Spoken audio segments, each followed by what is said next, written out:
Cuando se emprende un rodaje de estas características, la casualidad tiene mucho que ver con el resultado final.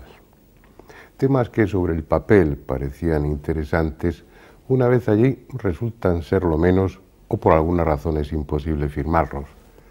A cambio, sobre la marcha van apareciendo temas imprevistos que, o bien porque se acaban de descubrir o porque no han trascendido a los medios de comunicación, son inéditos y permiten que seamos, en este caso, los primeros en filmarlos. Eso no sucedió en Chile. Estábamos ahí con un único objetivo: filmar las tablillas Rongo Rongo que se conservan en la caja fuerte del Museo Nacional. Juanjo también consiguió que el Cabo Valdés, protagonista de uno de los casos más extraños del fenómeno ovni, acudiera a la ciudad para comer con nosotros, pero se negó a ser entrevistado ante las cámaras. Poco más había que hacer. Sin embargo, la estancia en el museo nos proporcionó la pista de un tema desconocido y aparentemente apasionante. Los arqueólogos y antropólogos del norte de Chile habían descubierto las momias más antiguas del mundo. Fueron 24 horas ininterrumpidas de autocar, con 2 choferes relevándose, pero mereció la pena. Además, cuando llegamos allí, el jefe de producción, Emilio Carnicero, consiguió en un tiempo récord solucionar todos los papeles y obtener el permiso para utilizar un helicóptero del ejército. Gracias a eso, además de trabar conocimiento con las momias más antiguas del mundo, pudimos filmar por primera vez desde el aire unos geoglifos trazados en el suelo del norte de Chile con la misma técnica y la misma intención que los célebres de Nazca.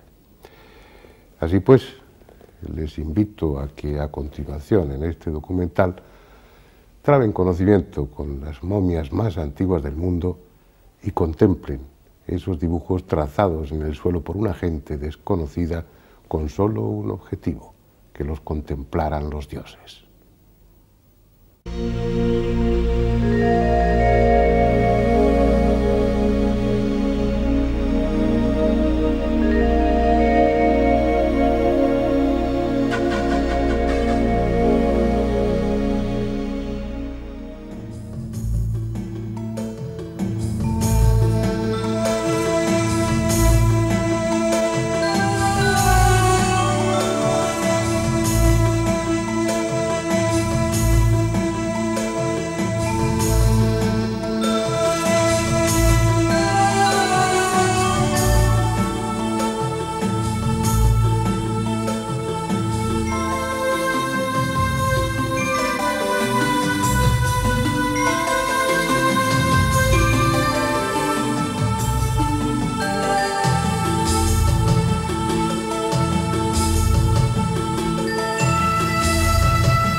Esta es una de las zonas más viejas y desoladas del planeta. Parece un trozo de piel seca y calcinada del que la tierra quisiera desprenderse sin proporcionarle ese fluido vital que llega a través de las arterias del mundo que son los ríos, negándole también la lluvia para apresurar el inexorable proceso de su agonía.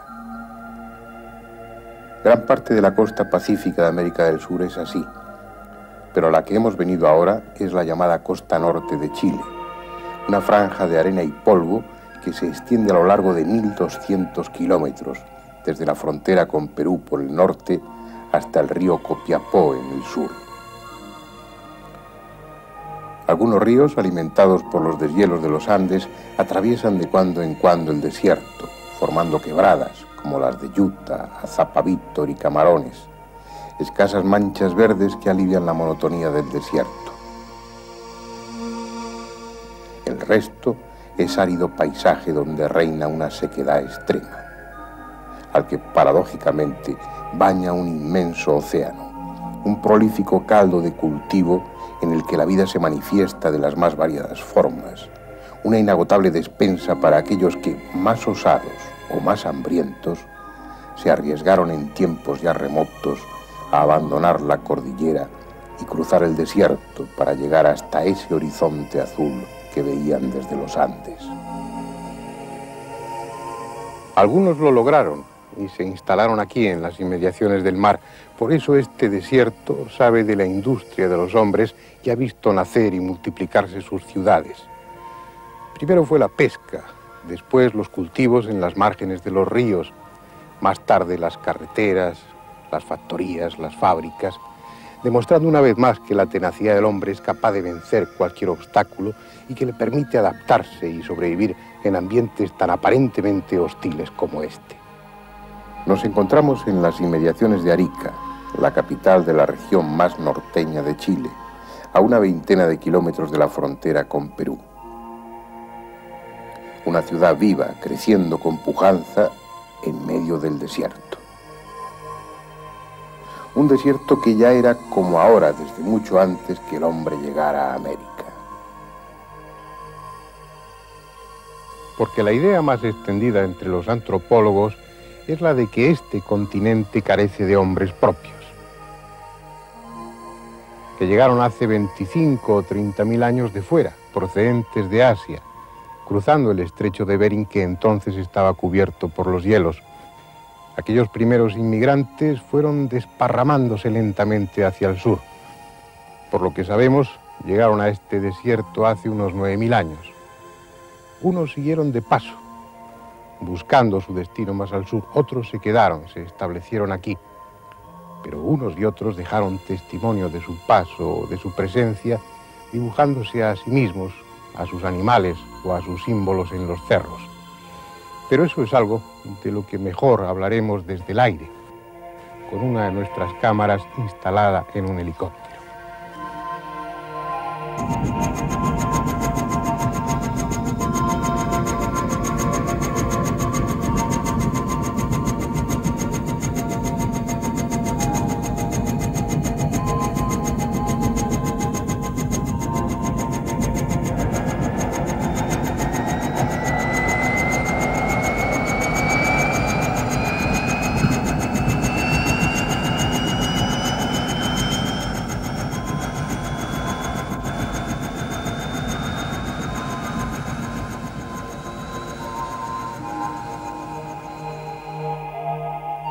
Ahí están, con su mudo mensaje que nadie entiende. Al comienzo del valle de Azapa, en los cerros de la quebrada del río Yuta, en la ladera del cerro sagrado de Alto Ramírez, en decenas de lugares. A veces son gigantescos, con figuras humanas de casi 100 metros, pero lo frecuente es que representen rebaños de llamas o alpacas, los camélidos andinos, y entre ellos, conduciendo o vigilando, uno o varios hombres. En ocasiones identifican también perros y otros animales. Algunos de esos grupos tienen 800 o 1000 años, quién sabe si más. Puede que estén ahí desde hace milenios, porque no hay forma de datarlos. Unos se han perdido ya, cubiertos por la arena que arrastra el viento. Otros han sido renovados a lo largo de generaciones, pero nadie sabe quién y cuándo puso las primeras piedras. ¿Qué son? ¿Para qué ese esfuerzo? Unos dicen que señalaban rutas de caravanas, otros que eran poco menos que un anuncio para el viajero. Hay quienes sostienen que se trata de un simple ornamento, de un trabajo comunal, como si a aquellas gentes les sobrara el tiempo. Y la mayoría se olvida de que para el hombre antiguo el cerro era lugar mágico, túmulo natural desde el que entrar en contacto con los dioses. Muchos de esos cerros fueron cerros sagrados y es probable que esas representaciones no sean sino una muda plegaria, una petición dirigida a los dioses para que desde allá arriba viesen cuáles eran las necesidades de los hombres, o al contrario, un homenaje agradecido porque el ganado se multiplicó y hubo una corta pausa de abundancia. Pero más abajo, hacia el sur, a 170 kilómetros en línea recta, hay otros geoglifos muy distintos, realizados con una técnica diferente y mucho más enigmáticos. La zona se conoce hoy como los Altos de Ariquilda. pero debió tener otro nombre hace muchos siglos, cuando los hombres que vivían en el desierto eligieron ese lugar para dejar un mensaje que solo desde aquí arriba tiene sentido. Estamos a más de 800 kilómetros de Nazca y su célebre Pampa Colorada, cubierta de pistas interminables, de espirales y animales a gran escala. Aquí, en Ariquilda, se hizo algo parecido, a menor escala, pero con la misma y desconocida intención. Somos los primeros en filmarlas y ustedes los primeros que las contemplan. Pero llevan ahí mucho tiempo, muchos siglos antes de que el hombre construyera el primer rudimentario aparato para volar. Rectas paralelas de apenas 1 metro de anchas y tendidas impecablemente de este a oeste a lo largo de más de 160 metros. A sus extremos, espirales rectangulares o grecas, como si un gigante aburrido las hubiese dibujado indolentemente con su colosal dedo. Como en Nazca, se apartaron las piedras superficiales de color oscuro, dejando al descubierto el suelo formado de anhidrita y mucho más claro.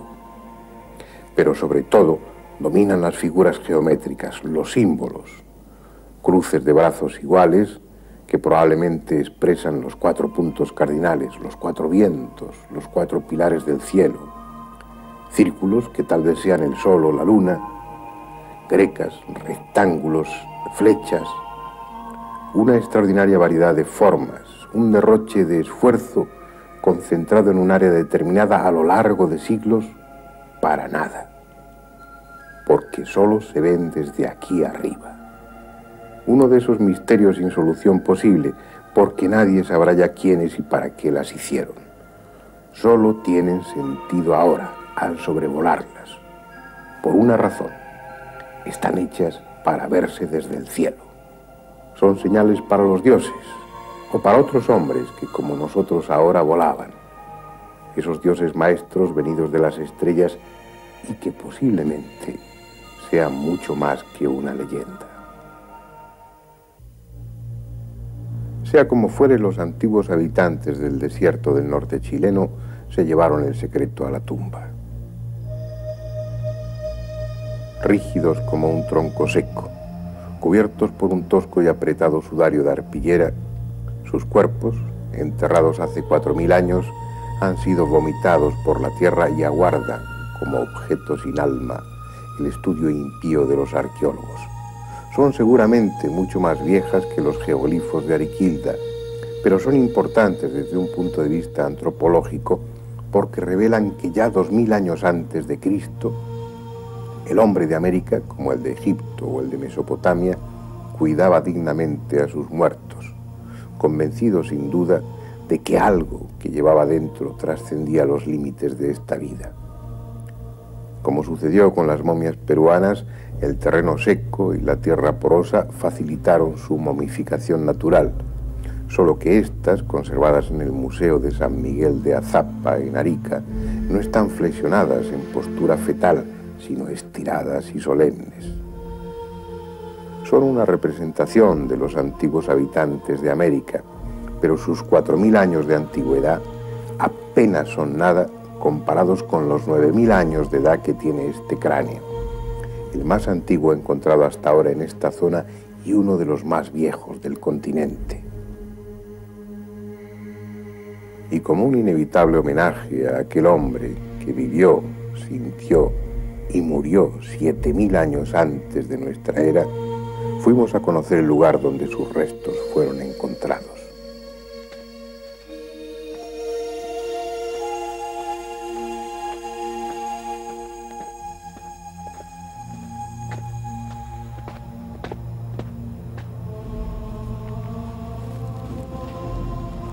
Esta arena de la Pampa de Hacha, al sur de la ciudad de Arica, calcinada y batida por un fuerte viento, ha sido escenario de uno de los acontecimientos más interesantes de los últimos tiempos, por lo menos en el terreno arqueológico. El doctor Iván Muñoz, de la Universidad de Arica, con su equipo de investigación justamente en esta pampa, ha llevado a cabo el hallazgo, el descubrimiento de unos restos humanos de aproximadamente 9000 años. Profesor Iván Muñoz, ¿cómo ha sido este hallazgo? Este hallazgo se hizo a partir del año 1987.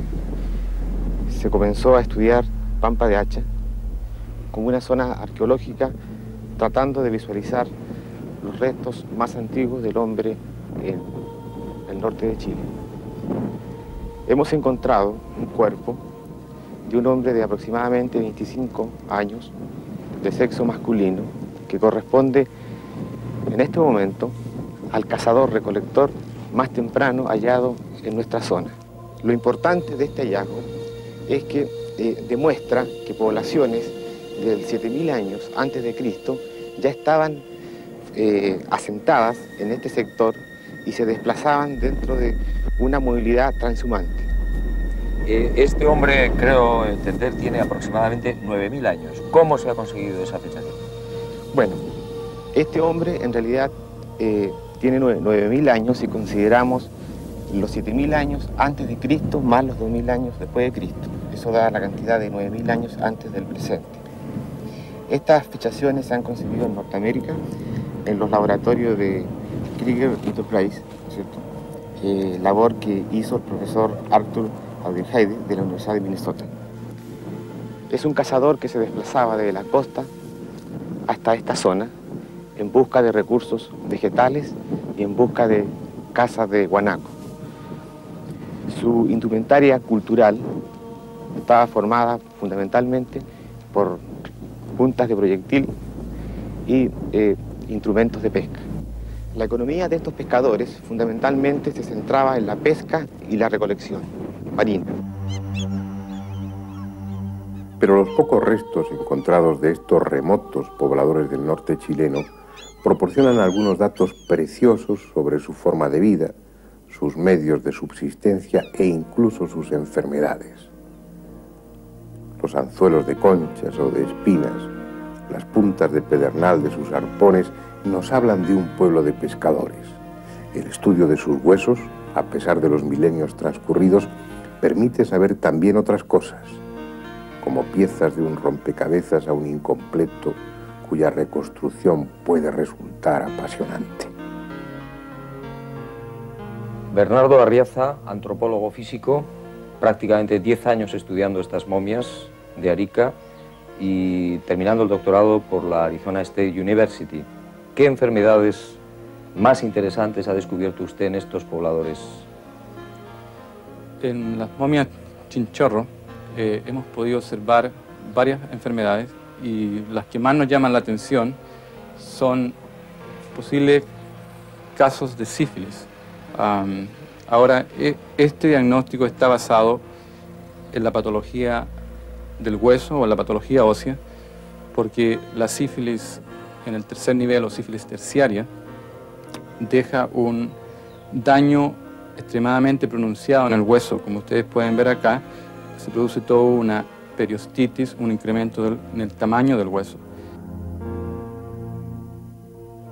Toma una forma en sable y esa es una característica típica de la sífilis en el tercer nivel. Hablando de huesos, creo que también descubrió usted un osteoma. ¿Qué es esto exactamente? Acá podemos ver un cráneo.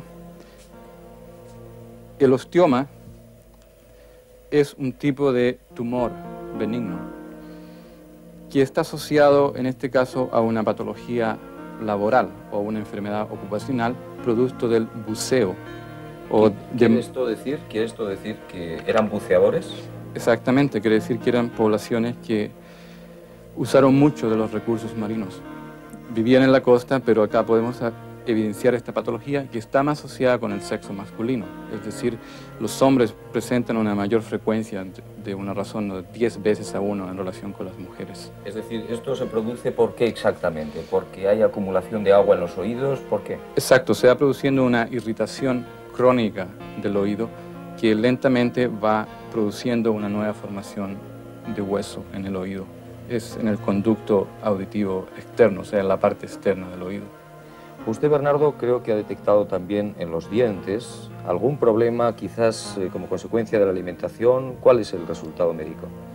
En las poblaciones costeras encontramos muy pocas evidencias de caries. porque la dieta que tuvieron fue más que nada abrasiva, es decir, usaron elementos muy duros, la dieta contenía mucha arena y eso produce un mayor desgaste de la dentadura. Pero caries prácticamente no hay, en relación cuando uno lo compara con poblaciones más tardías. Por último, doctor, el tema de los cráneos que tienen deformaciones y que es algo ya corriente en las culturas mesoamericanas, ¿también ha sido detectado en los hombres de Chinchorro, en los hombres de Arica? Sí, es interesante que alrededor del 3000 a.C.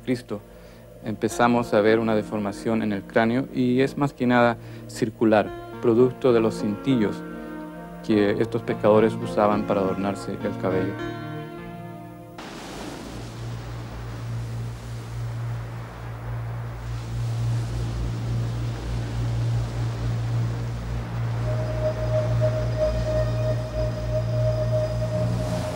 Algo sabremos ya sobre su forma de vida, pero ¿qué sabemos de sus creencias, de sus conceptos espirituales, de su idea sobre lo que hay más allá de la muerte? Vamos a entrar en una cueva especial, abierta en un acantilado al borde del mar. Un lugar que hace milenios estaba prohibido a los hombres comunes como nosotros, reservado solo a los iniciados. Uno de esos reductos subterráneos donde los sacerdotes de entonces practicaban sus rituales.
No es mucho lo que queda.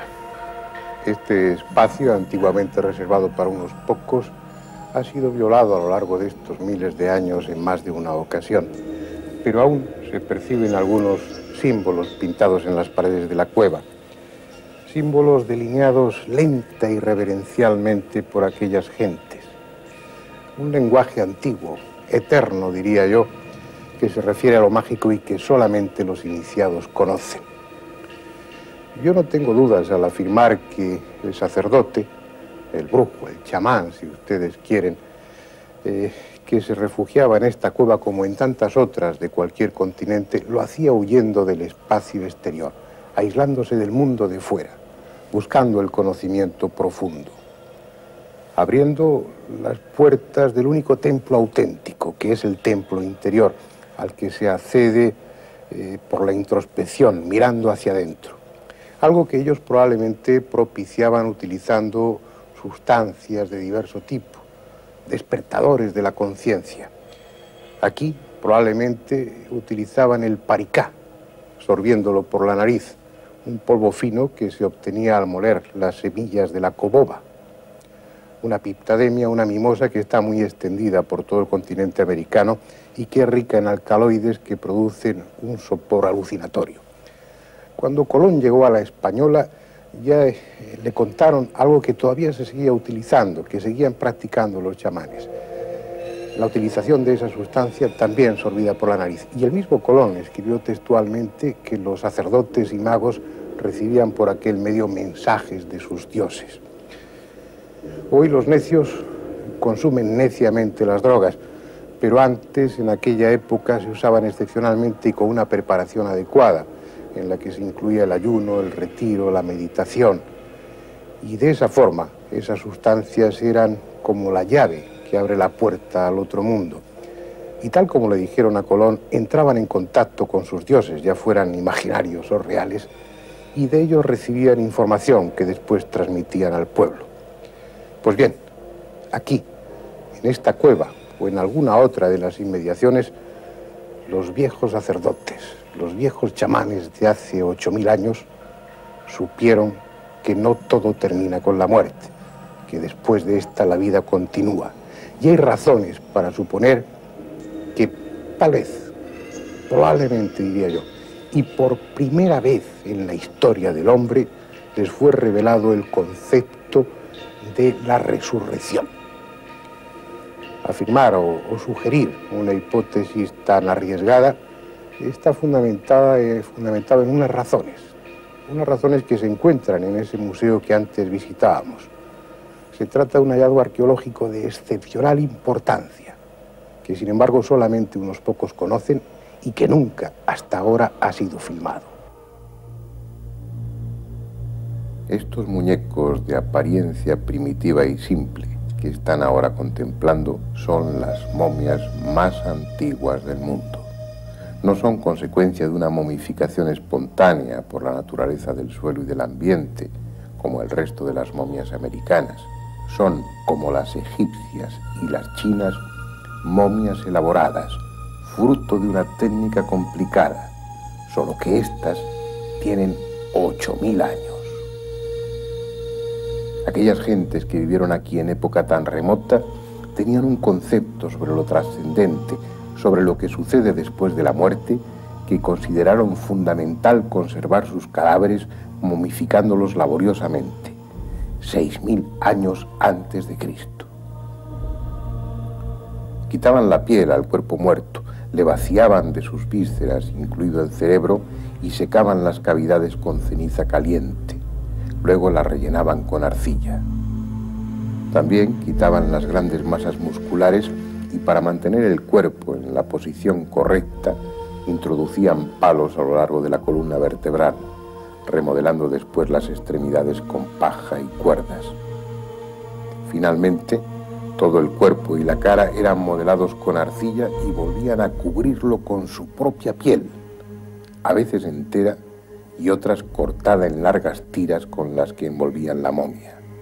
De esa forma, el cadáver original quedaba convertido en una especie de muñeco, en el que todo lo putrefactible había sido sustituido, manteniendo los huesos y la piel, es decir, el armazón y la envoltura del hombre.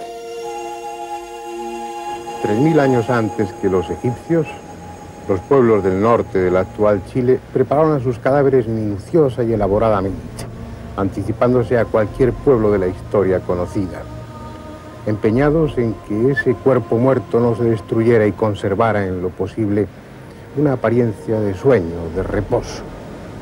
¿Esperando qué? Posiblemente la resurrección anunciada por los dioses, la vuelta de ese espíritu vital que animara de nuevo aquel cuerpo inerte. Pero lo sorprendente es que las momias encontradas en grupo, como estas, que parecen componer una familia, son de diferentes épocas. Hay siglos de distancia entre ellas. La conclusión, dado el carácter casi improvisado de los enterramientos, es que aquellas gentes cargaban a sus muertos como equipaje. Los llevaban consigo, incluso las momias de los fetos que no llegaron a nacer. Es probable que esa atención estuviese reservada solo a la familia de los caciques. No lo sabemos. Solo sabemos que durante centenares de años, en su caminar errante por este desierto y durante los periodos en que se establecían temporalmente, jamás abandonaron a sus muertos. ¿Por qué?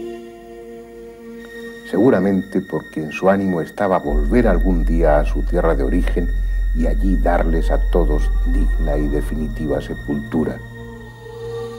Tal vez su deseo se haya cumplido en parte, y si no sus cuerpos momificados, sí sus espíritus hayan regresado al lugar de sus ancestros, y una ciudad sin descubrir aún, allá en las lejanas montañas, esté habitada por sus fantasmas. Aquí, en las vitrinas o en el almacén del museo, y con toda seguridad, enterradas aún por centenares bajo la arena del desierto, quedaron sus momias, las más viejas momias del mundo, como un equipaje que nunca llegó a su destino.